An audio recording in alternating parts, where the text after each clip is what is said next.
And also, I just want to say how fascinating that first presentation was. It was wonderful to hear.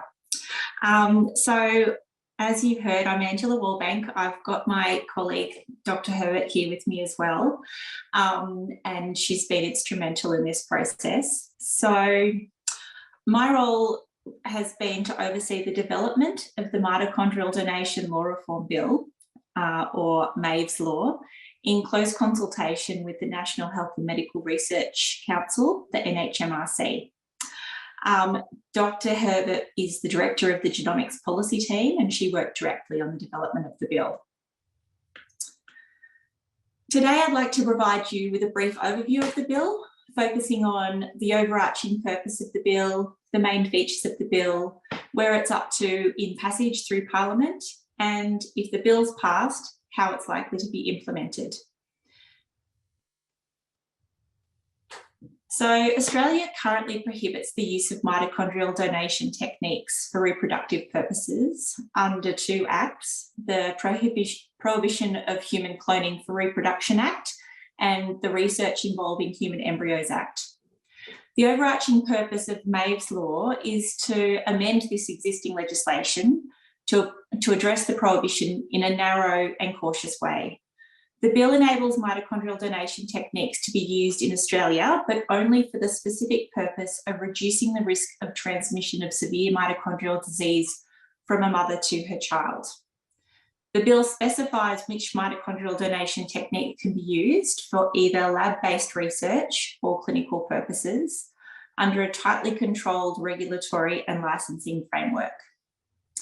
It's worth noting that the bill does not remove the current prohibitions in the existing legislation.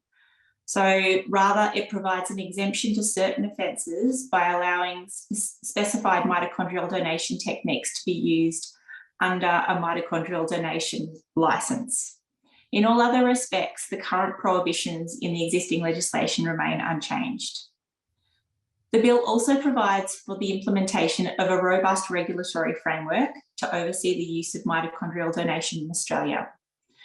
It also provides for the establishment of a mitochondrial donation donor register, which will be managed by the Department of Health. This register will enable any child born through mitochondrial donation to seek some identifying information regarding their mitochondrial donation donor when they reach an appropriate age. Overall, the approach adopted by the bill is in line with the UK, which, as you just heard, is the first country in the world to regulate mitochondrial donation. As this technology is so new to Australia, developing a cautious and carefully controlled approach to implementation has been a key consideration for government. A two-stage implementation approach has been designed in consultation with medical, legal, and scientific experts. Under stage one, mitochondrial donation will be permitted for lab-based research into mitochondrial donation techniques and a government-funded clinical trial of mitochondrial donation culminating in live births. All of this will be done under a tightly controlled regulatory framework overseen by the NHMRC's Embryo Research Licensing Committee, or the ERLC. This represents a new role for the ERLC. There will also be ongoing evaluation and monitoring during stage one, which will help inform any future decisions to move to stage two. Under stage two, mitochondrial donation will be allowed in clinical practice more broadly. However, progression to stage two is not guaranteed. It will be up to government to decide whether to move to stage two by making regulations that prescribe which mitochondrial donation techniques can be used in clinical practice. This determination will be informed by evaluation of stage one and expert advice. It's worth mentioning that even if such regulations are made, mitochondrial donation techniques will only be able to be used in clinical practice in jurisdictions that have also passed laws authorising the use of the techniques. This is because in clinical practice, mitochondrial donation will be used as part of assisted reproductive technology, or ART, and the states and territories in Australia have responsibility for regulating ART. As such, individual jurisdictions will need to opt in to a national regulatory system by specifically authorising the use of mitochondrial donation under their own related legislation. With regard to mitochondrial donation technology, the bill expressly permits the use of 5 different mitochondrial donation techniques under specified mitochondrial donation licenses. It's important to note that not all of these techniques can be used for clinical purposes. Only 2 of the techniques, known as maternal spindle transfer, so MST, and pronuclear transfer, or PNT, will be permitted for use in clinical trials that will ultimately lead to live births under stage 1. This approach is aligned to that of the UK, where both of these techniques have been legalised for human reproductive purposes since 2015. Importantly, both of these techniques have been determined to be safe enough for use in clinical use in humans based on research and 4 separate scientific reviews undertaken over more than 10 years. The 3 other techniques will only be able to be used for lab-based research, which is focused on reducing the risk of transmission of serious mitochondrial donation. Whilst this additional lab-based research cannot be used for human reproductive purposes under the proposed legislation, permitting the use of these additional techniques will allow further Australian-based research to be undertaken for the purposes of building greater understanding of the techniques and also for optimising these techniques for possible clinical use in humans to reduce the risk of transmission of serious mitochondrial disease. Under the bill, no mitochondrial donation techniques are permitted for use in clinical practice more broadly. Permitted techniques will only be prescribed once the outcomes of the clinical trials have been reviewed and evaluated. In this way, the bill aims to provide a pathway for mitochondrial donation to be used in clinical practice in the future, but with appropriate safeguards in place to ensure that the safety and longer-term impacts of this technology is fully understood before that occurs. The use of mitochondrial donation techniques will be subject to a rigorous licensing system. The bill establishes 5 separate types of licence, 3 of which will be permitted for use in stage 1. The additional 2 licences relate to clinical practice and will therefore not be available for use until stage 2. The 3 licences under stage 1 are firstly the preclinical research and training licences, which allow the licence holder to use one of the 5 approved mitochondrial donation techniques for lab-based research, but not for human reproductive purposes. The second is the clinical trial research and training licence, which allow for research using MST or PNT for human reproductive purposes ahead of undertaking a clinical trial. The key purpose of this type of licence is to allow the licence holder to undertake training and to develop protocols for undertaking a clinical trial.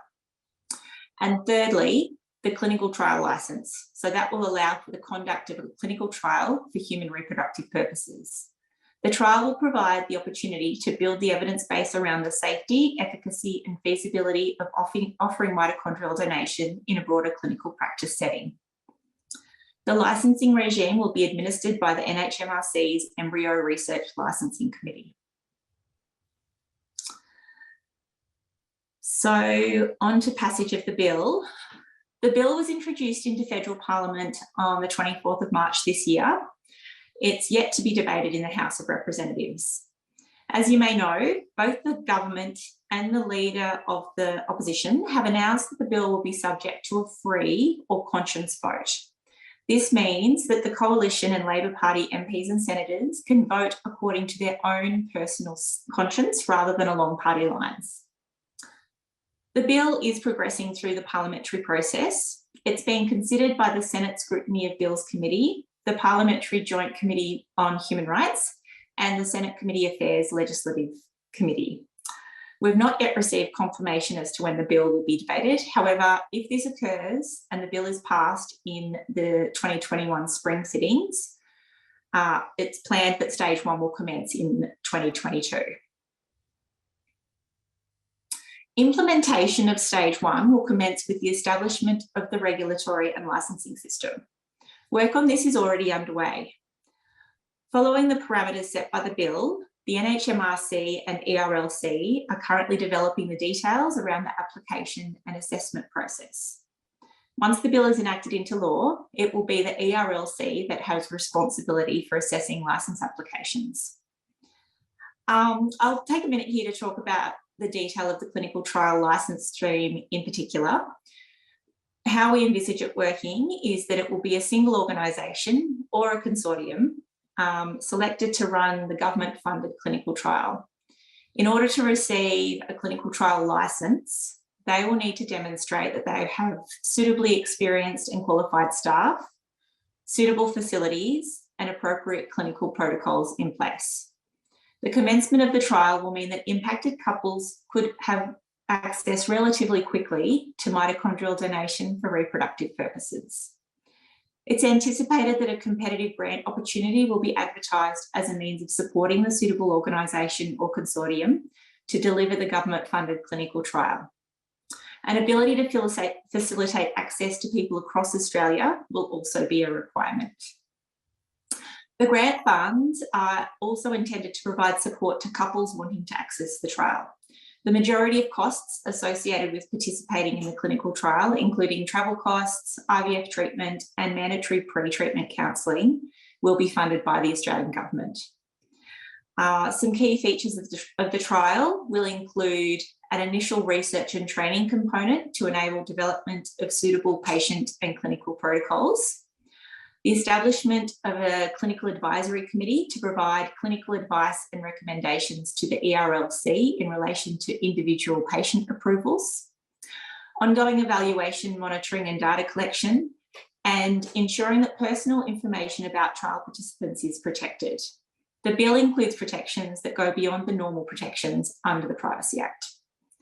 Other work currently underway to support implementation of the bill includes the establishment of the Mitochondrial Donation Donor Register, and responsibility for this sits within the Department of Health. Information to be kept in the register includes the donor's name, address, place and date of birth. The register will be held securely within the Department of Health, and access to information on the register will be appropriately restricted, and information on the register will not be accessible under freedom of information laws. However, children born using mitochondrial donation techniques will be able to access identifying information about their donor once they turn 18. Mitochondrial egg donors and any children born of the procedure will not have their personal information shared or published. The ERLC will not receive any identifiable information about parents or children, and aside from information needed to maintain the donor register, nor will the department. Normal obligations of confidentiality will surround dealings with medical practitioners and counsellors. So where next? What happens next is obviously dependent on the bill passing. As I mentioned, respective agencies are all working towards commencement of stage 1 next year. As we do, I want us to stay in touch. The Mito Foundation is clearly a critical stakeholder in this work. The government wants us to work with you and keep you informed of progress.